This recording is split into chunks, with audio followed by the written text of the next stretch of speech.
5 € en moins sur les APL, la pilule chez beaucoup a encore du mal à passer. Pourtant, Emmanuel Macron l'assume pleinement. Dans son entretien au Point, il dit même qu'il ira encore plus loin, mais à une condition.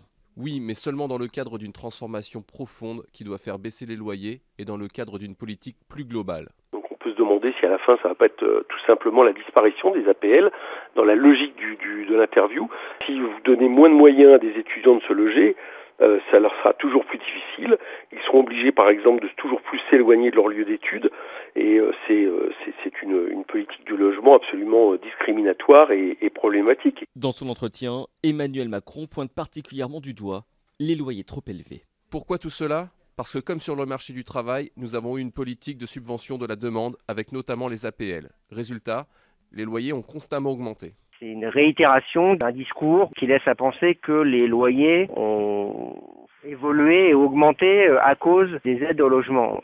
Moi, je pense que les loyers, ils ont augmenté d'abord parce qu'il y a des problèmes d'offres dans un certain nombre de secteurs tendus. Le chef de l'État affirme qu'il se donne 2 ans pour faire baisser les loyers. Il évoque, je cite, la préparation d'un choc d'offres avec le projet de loi présenté à l'automne.